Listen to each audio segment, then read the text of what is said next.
아, 여러분 여태까지 살면서 그래도 선물을 받은 적들이 있잖아요. 뭐 생일을 맞아서나 좋은 일 축하 받을 때 선물들 받았는데 아마 가장 기억에 남고 인상 깊은 선물들이 있을 겁니다. 없으신 분들은 위로를 드립니다. 어, 그래서 그 받은 선물 중에서도 되고 아니면 내가 앞으로 이런 선물을 받으면 좋겠다 하는 그런 기대들을 가지고 한번 생각을 해보면 뭐 상상이니까 누구에게서 어떤 선물을 받고 싶을까요? 네. 뭐 그냥 제 생각입니다만 우리 뭐 여자분들은 다이아몬드 반지 같은 걸 받고 싶다. 뭐 근데 비싼 거는 뭐 수천만 원, 뭐 1억 이렇게 또 하잖아요. 그런 걸 받으면 좋겠다. 남자분들 같은 경우에는 부모님이든 또 누구에게 비싼 차를 받는 경우도 있더라고요. 그래서 뭐 5천만 원짜리 뭐 더 비싼 뭐 이런 차를 부모님이 사주셨어. 이래서 너무너무 제일 비싼 선물일 수도 있고요. 뭐 더 나가서는 뭐 유산을 상속받는 것도 있죠. 부모님이 몇 억씩 되는 그런 유산을 또 주는 경우도 있고. 그런데 여러분들이 이렇게 상상으로 이런 선물 받으면 좋겠다 하지만 정말로 중요하고 크고 가장 복된 선물이 있는데 하나님은 그 선물을 뭐라고 하시는지 아시나요? 하나님은 내가 내게 최고로 좋은 선물을 줄게 하고 주신 선물이 있습니다. 그 선물은 바로 성령입니다. 그래서 오늘 바울이 에베소에 가서 복음을 전해서 성령을 주는 이야기를 통해서 우리가 성령 하나님에 대해서 그동안 잘 몰랐거나 또는 오해하고 있거나 하는 것들을 조금 버리고 성령이 왜 귀하고 좋은 선물인지 그리고 성령 받은 우리는 어떻게 살아야 되는지 이런 말씀을 여러분에게 드리려고 합니다. 성령이 많이 한국 교회에서 오해되었었는데 특별히 성령을 오순절 쪽의 교회에서 은사에 치중하고 성령의 은사를 강조하다 보니까 성령을 어떻게 오해하냐면 무슨 에너지, 에너지, 무슨 능력 이런 개념으로 성령을 이해하는 분들이 많아요. 그래서 제가 유튜브 보다가 최근에도 깜짝 놀랐는데 어떤 목사님들이 부흥 집회를 하는데 그냥 성령 받아라 이러면서 막 손으로 장풍처럼 막 이렇게 하는데 입에서 소리도 내요. 그러면 또 이렇게 또 받아. 그거 빠져나가면 안 되니까. 이렇게 성령을 능력으로 얘기하고 마치 이 행위는 성령을 목사님이 주는 것 같아요. 이거 다 오해입니다. 성령은 목사님이 주는 게 아니라 예수님이 주십니다. 하나님께 받아서 주시고요. 성령은 단순히 권능이 있는 하나님이지만 능력이나 열이나 에너지 이런 분이 아닙니다. 어떤 분은 하나님, 예수님 그리고 성령은 님자를 안 붙여요. 성령이요. 뭐 성령 받으라. 여러분 똑같이 님자를 붙이려면 다 붙이시기 바랍니다. 성령 하나님은 우리가 믿는 하나님은 삼위로 계신 하나님이에요. 세 분으로 세 인격으로 계셔요. 그래서 아버지 하나님 거룩에다 거룩한 걸 붙이니까 성부 아버지 하나님 아들 하나님 그래서 거룩함을 붙여서 성자 예수님 그리고 거룩한 영 하나님 성령 하나님 이 세 분이 다 신학적으로 말하면 동일 본체, 이런 말이 있는데 세 분의 신적 능력과 속성이 똑같아요. 그래서 성부 하나님 1등, 성자 예수님 2등, 성령 하나님 3등, 꼴등, 이게 아니고 동등하셔요. 그 영광을 동등하게 받으셔야 되고 그 권능도 능력도 동등하고, 세 분이 33.3%씩 하나님이 아니라 세 분이 다 온전한 100%의 하나님이다. 이게 삼위일체 신학에서 말씀하는 우리가 믿는 하나님 핵심 요체입니다. 그래서 오늘 이 성령 하나님이 우리 안에 보내셨고 계시다고 하는데, 오늘 이 에베소에 바울이 갔을 때 어떤 제자들은 달랐습니다. 아볼로가 고린도에 있을 때에 바울이 윗지방으로 다녀서 요 윗지방으로 다녀서 3차 선교를 하러 가는데요. 윗지방으로 다녔는데 그 윗지방이 어디냐면 바로 여기입니다. 우리가 맨 오른쪽 하단에가 이게 수리아 안디옥이에요. 여기가 파송한 데죠. 그리고 1차 전도여행에 갔던 역순으로 더베, 루스드라, 이고니온, 비시디의 안디옥, 여기 갔다가 전에 아시아에 가려고 할 때 길을 막았잖아요. 근데 이제 아시아로 가도록 허락해서 이제 에베소에 딱 들른 겁니다. 이렇게 들렀어요. 지금 자막이 여기 앞뒤가 지금 안 맞고 있어요. 네. 그래서 이렇게 되어야 됩니다. 여기 이제 들른 다음에 제자들을 만났는데 그 제자에게 질문을 하죠. 근데 먼저 에베소가 어떤 도시냐 하면 소아시아의 속주 중에 수도입니다. 그러니까 굉장히 이 항구 쪽에서 무역이 발달하고 상업이 발달했고, 특별히 우상 숭배와 이 마술이 많았어요. 그 우상 숭배 중에 특별히 가장 큰 영향을 미쳤던 것은 아데미 여신, 아르테미스 또는 다이아나, 이런 이름으로 불렸던 여신인데, 이 그리스 아테네에 가면 파르테논 신전이 있습니다. 이 신전보다 무려 4배를 크게 지었습니다. 그래서 이 신전이 세계 7대 불가사의에 해당되는데 신전이 이렇습니다. 그리고 그 옆에 신상은 당연히 아데미 여신이겠죠. 조금 흉측한데 가슴에 저게 혹이 아니고 다 좀 민망한데 유방입니다. 왜 그러냐면 저건 다산의 신이에요. 그때는 자녀가 많은 게 복이기 때문에 저렇게 많은 풍요를 상징하는 많은 자녀를 낳도록 저 아데미 여신을 섬긴 거예요. 그리고 저기는 7대 불가사의처럼 지금도 이제 성지 답사 가면 가보게 될 텐데 지금도 굉장히 그때의 원형 극장이 남아 있습니다. 엄청 크게 저 산에 이렇게 보이는데 실제가 보면 엄청 큰 그러한 유적이, 문화와 예술이 발달한 도시, 그리고 수도로서 인구 25만 있었던 그러한 큰 도시, 그리고 우상과 마술이 있던 도시, 이게 바로 에베소 특징인데요. 여기 갔더니 제자들이 있어요. 제자들. 그래서 이 제자들과 반갑게 얘기를 하는데 뭔가 좀 이상해. 그래서 이렇게 물었어요. 어떤 제자들을 만나 이르되 너희가 믿을 때 성령을 받았느냐? 그렇게 물으니까 그들이 웬걸? 아니라 우리는 성령이 계신다는 것도 듣지 못했다. 금시초문이다. 이러니까 바울이 너무나 놀란 거예요.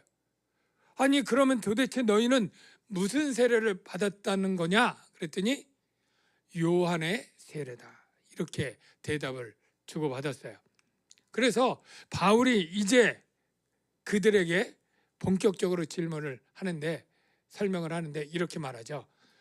요한은 회개의 세례, 내가 죄인이라 하나님께 돌아가야 되겠다라고 하는 그러한 죄를 깨닫는 회개의 세례고, 정말로 요한이 말한 건 뭐냐면 내 뒤에 오시는 이를 믿으라. 나는 물로 세례를 주지만 그는 불로 세례를 줄 것이다.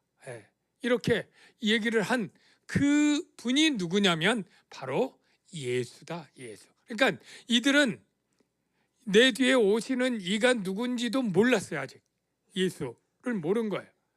그래서 그때 예수가 하나님이 보낸 구원자, 하나님의 아들이고 우리를 위해 죄를 대속하려고 십자가에 달려 죽으시고 부활하사 우리의 죄를 속하시고 이제 승천하셨고 오순절 날에 성령을 보내주셨다. 벌써 그게 20년 전에 예루살렘에 있었던 일이다. 이야기를 소상하게 얘기를 하면서 너희가 요한의 세례가 아니라 예수 이름으로 예수를 구주로 믿는 신앙 고백을 하고 우리가 세례식 한 것처럼 그렇게 서약하고 세례를 받으라. 이렇게 하니까 그들이 그래야지. 그래가지고 그 근처에 있는 강으로 갑니다. 그때는 침례니까요. 가서 세례를 받았다는 거예요. 그 얘기가 이렇게 됐죠. 그들이 들었어요. 그리고 믿었어요. 결심했어요. 세례를 받아야지. 그리고 주 예수 이름으로 세례를 받으러 강으로 갔어요. 그리고 그들은 물속에 들어가면서 안수했어요. 그랬더니 어떻게 되었습니까? 성령이 그들에게 임하셨어요.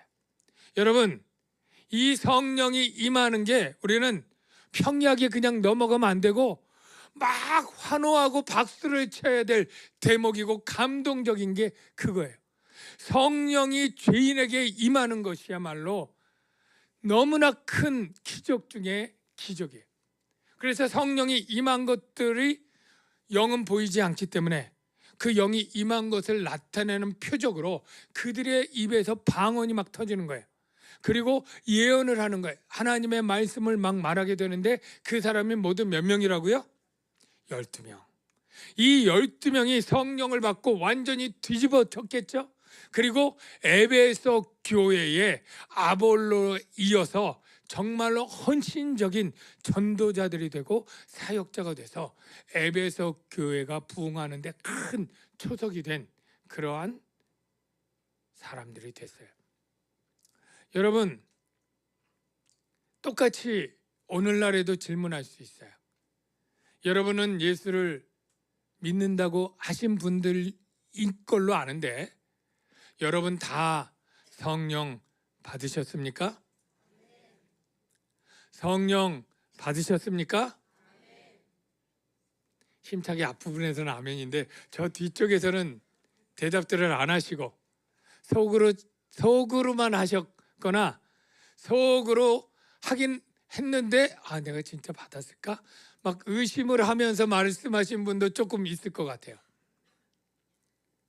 여러분, 성령을 받지 않은 그리스도인은 아무런 능력이 없습니다. 생명력이 없습니다. 어떤 사람이 TV는 새 건데 리모컨이 잘 되다가 어느 날부터 켜지지도 않고 채널도 안 들어가고 막 이게 안 되는 거예요.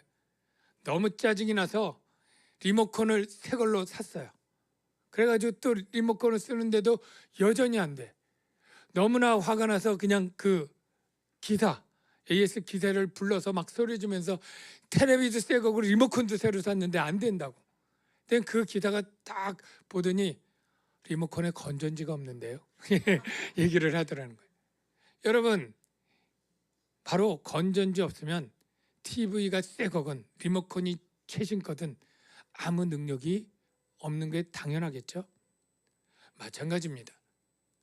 우리가 신앙생활은 오래 했을 수 있어요.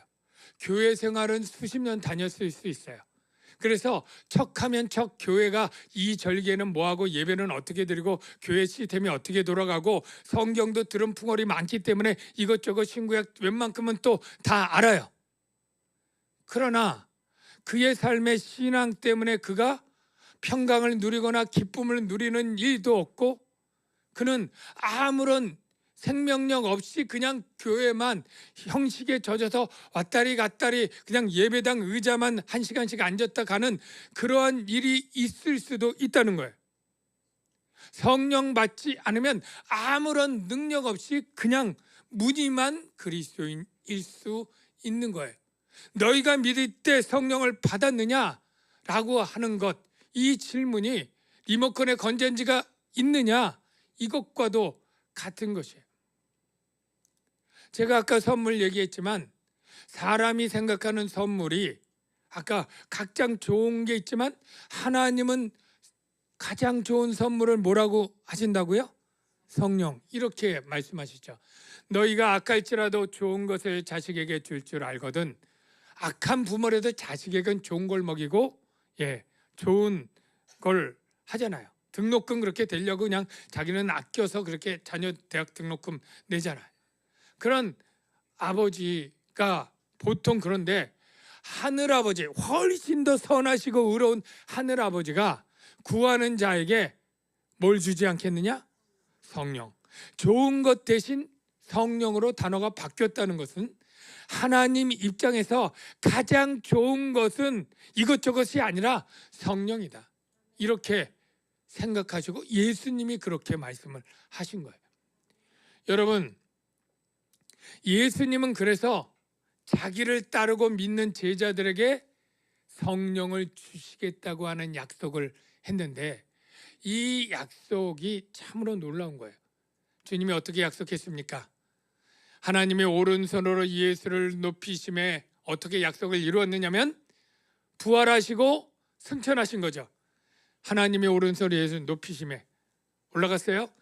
그가 약속하신 성령을 누구에게 받아서? 아버지께 받아서. 성령은 아버지께 나오는 거예요. 받아서 너희 보고 듣는 이것을 부어주셨느냐. 부어주신 분은 누구예요? 예수님. 그러니까 성령은 아버지에게서 나오니까 아버지의 영이라고 부르기도 하고 예수님이 주시니까 그리스도의 영이라고도 표현할 수도 있고 그리고 성령이니까 성령이라고 표현하는 거예요. 이 약속을 다 성취한 거예요. 여러분, 왜 성령이 가장 좋은 거가 될까요?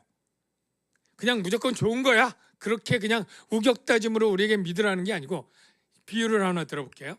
그냥 우리가 건강하고 편안할 때는 다이아몬드가 좋을 수 있고 집이 좋을 수가 있고 막 차가 좋을 수가 있고 아니면 어떤 권세로 국회의원이 되는 거 대통령이 되는 거 이런 게 좋을 수 있겠죠. 그런데 이런 게 다 필요 없고 성령만이 필요한 상황이 있는데 그게 뭐냐면 내가 난파된 배에서 지금 뗏목 하나 잡고 며칠씩 사경으로 태평양에 떠돌고 있어요. 누가 와가지고 내가 너 차 사줄까? 내가 너 다이아몬드 반지 줄까? 내가 너 아파트 줄까? 그게 무슨 소용이 있어요? 이제 나는 몇 시간 아니면 죽을 텐데 내가 불치병으로 시한부 선고를 받았어요. 이제 한 달 안에 나의 생명이 없어요. 그때 와가지고 그 다이아몬드 반지를 주면 그게 기쁨이 되겠어요? 하나님이 볼 때 우리는 어떤 존재예요? 바로 하나님께 쫓겨나서 바로 고와 같이 헤매면서 살다가 이제 죽어야 되는 시한부 생명 죽음 가운데 있는 그러한 사형수의 입장이 우리예요. 우리에게 가장 좋은 게 다이아몬드나 이런 게 아니라 뭐가 되겠어요? 바로 생명이잖아요. 생명. 근데 이 생명이 바로 하나님이 생명을 주셔요. 태초에 하나님이 아담을 짓고 흙으로 된 그 아담에게 어떻게 해요? 그 코에 생명의 기운 생기를 불어넣어서 주잖아요. 이 창조할 때 성령 하나님이 계셨다 안 계셨다? 계셨죠. 하나님의 영은 수면 위에 운행하시더라. 하나님이 그 수면 하에서 모든 것들을 창조하는 생명의 영인데 그 죄인에게 죽을 수밖에 없고 썩어질 수밖에 없는 우리 비참한 인간에게 하나님이신 성령 하나님이 오신다. 이건 뭐예요? 죽는 존재가 생명을 얻는 존재가 된 것이다. 이거보다 큰 복이 어디 있습니까? 바울이 로마서에 그렇게 설명을 합니다. 볼까요? 그리스도께서 너희 안에 계시면, 이건 육체로 계신 그리스도가 아니라 그리스도의 영이에요. 그리스도께서 너희 안에 계시면 몸은 죄로 말미암아 죽은 것이나, 잘 보십시오, 우리의 영은 의로 말미암아 살아있는 것이니라. 여러분, 예수를 믿으면 우리의 영이 바로 살게 되는 거예요. 그래서 예수님이 나사로 죽었을 때 무릇 살아서 나를 믿는 자는 영원히 죽지 아니하리라. 죽어서 나를 죽는 자도 살겠고, 그리고 예수를 죽은 자 가운데서 살리신 이의 영이 너희 안에 거하면, 여기 예수를 죽은 자 가운데 살리신 이, 이건 누구예요? 세 글자로 하나님이죠. 하나님의 영이 너희 안에 거하시면, 성령이 같은 거예요. 단어가, 문구가 길어서 그렇지. 거하시면 그리스도 예수를 죽은 자 가운데서 살리시니가, 이것도 누구예요? 하나님이죠.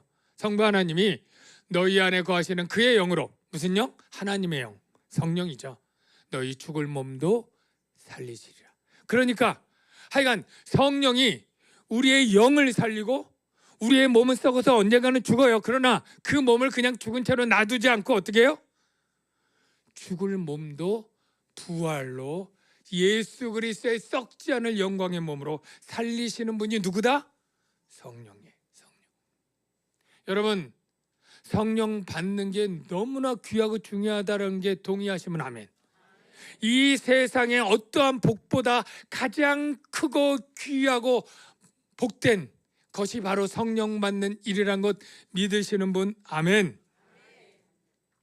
성령은 또 어떤 일을 하냐면, 여러분, 성령을 받지 못한 사람은 아무리 내 귀에다 예수님이 와서 진리를 얘기해도 안 믿어요. 여러분, 바울이 얼마나 탁월한 전도자입니까? 근데 바울도 말하기를 믿음은 모든 사람의 것이 아니다. 예, 바울이 그 유대인들 박해할 때 그냥 먼지 떨어버리고 가잖아요. 아무리 바울이 복음을 잘 들어도 안 들리는 사람은 안 들려, 안 보이는 사람은 안 보여요. 예. 그런데 그게 누구 때문이냐면 성령의 미리 감화와 역사가 있는 사람만이 그 복음이 진리라고 믿어지고 들려주는 줄 여러분 아시기를 바랍니다. 그래서 예수님이 성령을 뭐라고 별명을 붙였느냐면, 뭐라고요? 진리의 영. 성령은 뭐다? 진리의 영. 그래서 이렇게 제자들에게 얘기를 해요. 내가 아버지께 구하겠으니 그가 또 다른 보혜사, 또 다른 보혜사는 예수님이 첫 번째 보혜사, 그리고 성령은 두 번째 보혜사. 보혜사는 그 파라클레이토스, 곁에서 말해주는 사람들인데, 어떻게 말해주냐?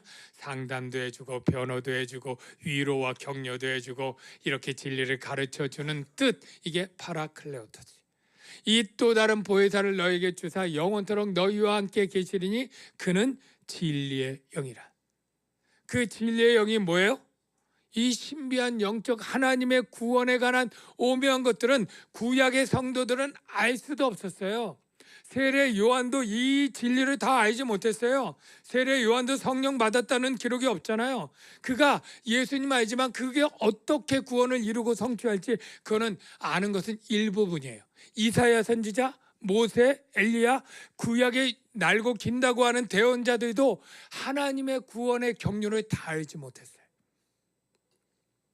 누가 다 아느냐? 성령 받은 신약의 성도들, 저와 여러분이 성령 때문에 하나님의 구원 진리를 안다는 걸 고린도전서 바울이 이렇게 말합니다. 우리가 세상의 영을 받지 아니하고 오직 하나님으로부터 온 영, 성령을 받았으니 이는 우리로 하여금, 왜 그랬냐? 하나님께서 은혜로 주신 것들, 은혜로 뭘 줘요? 구원의 진리와 복음들을 줬잖아요. 그것들을 깨닫고 알게 하려 하십니다. 여러분의 구원 진리가 깨달아지고 믿어진다, 이건 누가 하신 거라고요? 성령 하나님이 한 거예요. 여러분, 다시 한번 묻습니다. 여러분, 성령 받으셨습니까? 여러분들이 대답을 제가 딱 보니까 한 60% 정도 대답하시고, 한 35%는 속으로 대답하시고, 5%는 정말 회의하면서 대답을 안 하신 것 같은데, 속으로 대답하신 분이나 입으로 하신 분들 가운데는 또 대답은 했지만 아까처럼 이렇게 좀 아직도 의심의 기운이 좀 남아있는 분들이 있을 것 같아요. 그래서 제가 확신하는 법, 내가 성령 받았습니다 라고 누구에게라도 확신 가지고 대답할 수 있도록 제가 4가지 말씀을 설명해 드릴 때 이 4가지 중에 적어도 2가지 이상은 내가 동의한다. 그러면 그분은 성령 받았다고 자신 있게 말씀해도 될 것 같아요. 첫째 뭐냐면 이 에베소에서 쓴 고린도 전서에 있는 말씀인데 유명한 말씀이고 여러분이 다 아실 수 있어요. 같이 한번 읽어볼까요? 시작. 그러므로 내가 너희에게 알리노니 하나님의 영으로 말하는 자는 누구든지 예수를 저주할 자라 하지 아니하고 또 성령으로 아니하고는 누구든지 예수를 주시라 할 수 없느니라.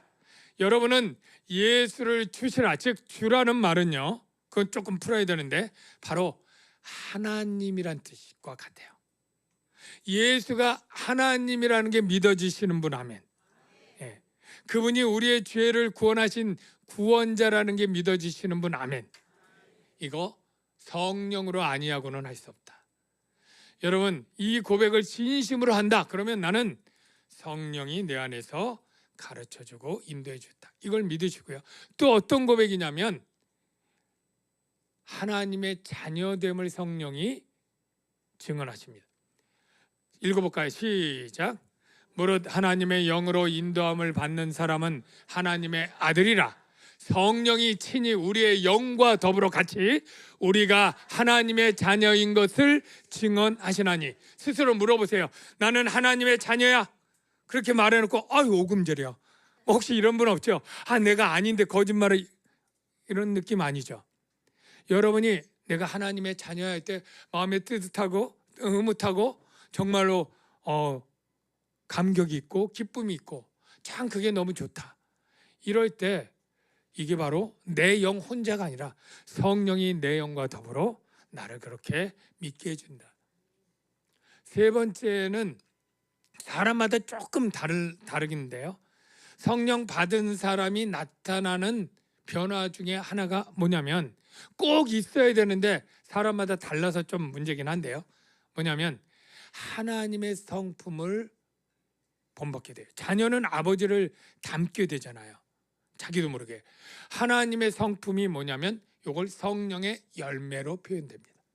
다 성령의 열매, 사랑, 희락, 화평, 오래 참음, 자비, 양선, 충성, 온유, 절제, 이 9가지 외에도 이 같은 것들 또 나오니까 이렇게 선하고 좋은 것들은 다 우리 선하신 하나님의 성품인데 성령 하나님이면 당연히 이런 열매들이 맺게 되는 거예요. 그래서 나는 이 열매 중에 그래도 몇 개 내가 예수 믿고 살아오면서 조금 온유해졌다 생각하시는 분 아멘. 내가 조금 그래도 사랑이 있어서 소리 덜 지른다 하시는 분, 욱 덜하는 사람, 이게 뭐 사람마다 좀 다르겠지만 다 다른 면에서 나타난다면 그게 뭐다? 성령의 열매다. 왜냐하면 사람 되게 안 변하거든요. 사람이 왜 그렇게 안 변하는지 그나마 변화시킨 게 성령 때문에 내가 변화되는 거예요. 또 마지막으로 이제 내가 성령 받은 사람의 특징이 뭐냐면 이 예수와 복음을 전하고 싶고 누가 이 전할 때 욕하고 나면 마음이 상해. 예? 여러분 좀 그렇지 않습니까? 누가 교회 욕하면 여러분 기분 좋아요? 목사 욕하고 예수님 욕하는데 같이 막 욕하는 사람이 있어요? 아닐 거예요. 여러분 말은 못하지만 막 끙끙 앓죠. 그리고 교회 칭찬하고 막 이렇게 하면 같이 신나고요. 여러분 혹시 복음을 전했는데 교회 가겠다고 믿겠다고 하면 괜히 내가 막 신나고 좋아하는 이 마음, 이게 바로 성령과 같은 마음인 줄로 믿습니다. 그래서 이렇게 말하죠. 오직 성령이 너희에게 임하시면 너희가 권능을 받고 결국 어떻게 증인이 되는 거예요. 그러니까 예수님 좋아, 교회 좋아, 하나님 있어, 이런 마음을 가지고 누군가에게 얘기할 때 그걸 받아주면 여러분 같이 신나죠. 예? 그리고 굉장히 기쁘죠. 이게 바로 성령이 여러분 안에서 증인의 그 마음을 주신 분들인데, 성령이 없다면 믿든지 말든지 전혀 상관이 없을 텐데. 여러분, 이렇게 생각해 보니까 자신 있게 나는 성령이 내 안에 계신 것 같아. 너무 좋아 하시는 분 아멘. 자, 이제 마지막 한 가지. 우리 안에 성령이 있는데, 성령이 있는 것과 별개로 성령을 따라 사는 것은 또 다른 문제. 그래서 성령이 와도 성령의 열매를 누군가는 풍성하게 맺지만 누군가는 아예 빈약하고 듬성듬성 맺는 게 왜 그러냐? 성령의 차이가 아니라 똑같은 그 전능한 능력의 진리의 영 성령이 있지만 그 진리의 말씀대로 순종해서 사느냐 안 하느냐는 우리에게 달렸다. 왜? 우리의 육체의 소욕이, 성령의 소욕이 너는 사랑해라, 용서해라, 뭐 이를 온유해라 이렇게 하는데도 자꾸 눌러. 내가 하고 싶은 대로 할래요. 그냥 저 성령님 좀 방에 그냥 가만히 계십시오. 그리고 자기 혼자 거실 다니면서 내가 하고 싶은 대로 다 하는 그러한 내 마음 그리스도의 집이라고 할 때 그 소파의 왕자의 성령님이 앉지 않고 내가 앉고 성령님은 골방에 닫아놓고 그냥 거기만 계시라고 하는 듯한 신앙생활을 한다면 그것은 성령을 소멸치 말며 이 예언이 또는 성령을 근심하지 말게 하라, 이 말씀이 들어야 될 사람인 거죠. 바울은 이렇게 말합니다. 너희는 성령을 따라 행하라. 그리하면 육체의 욕심을 이루지 아니하리라. 육체의 욕심이 성령을 따라 행하지 못하게 자꾸 하는데 성령을 따라 인도함대로 원하는 대로 순종하게 되면 우리가 당연히 성령으로 살아난 존재입니다. 생명의 영 성령으로 살았다면 이제 성령으로 행해야 됩니다. 여러분, 에베소의 이 제자들은 성령 받지 못할 때는 바울이 의심할 정도로 능력도 없고 힘도 없고 무기력한 사람들이었어요. 그가 결심하고 믿고 성령을 받았을 때 그 성령의 능력을 따라 그는 완전히 변화된 성령의 능력이 나타나는 사람들로 변화됐습니다. 저와 여러분들도 똑같습니다. 오늘 내가 내 안에 계신 성령을 사모해서 혹시 내가 믿음이 없다고 해서 성령을 사모하는 분들은 구하십시오. 하나님이 성령 좋은 것을 주실 것이고요. 성령을 이미 받았다는 것에 안주하지 말고 내가 성령을 받았으니 감사하고 감격하지만 내가 이 성령을 따라 살지 못했던 부분들을 내가 이제 회개하고 성령으로 따라 살아가는 그리스도인의 삶을 살겠습니다. 그런 다짐들이 있게 되기를 주의 이름으로 축원합니다. 성령이 오신 것이 너무나 기쁘기 때문에 우리가 찬양하면서 이 시간 부르는데 허무한 시절 기쁜 한숨 이런 탄식 그와 같은 우리의 삶에 성령이 오신 것이 얼마나 기쁜 일입니까? 그래서 하나님 나라를 꿈꾸게 하는 그 성령이 오심을 우리가 감사하며 이 찬양 같이 부르면 좋겠습니다.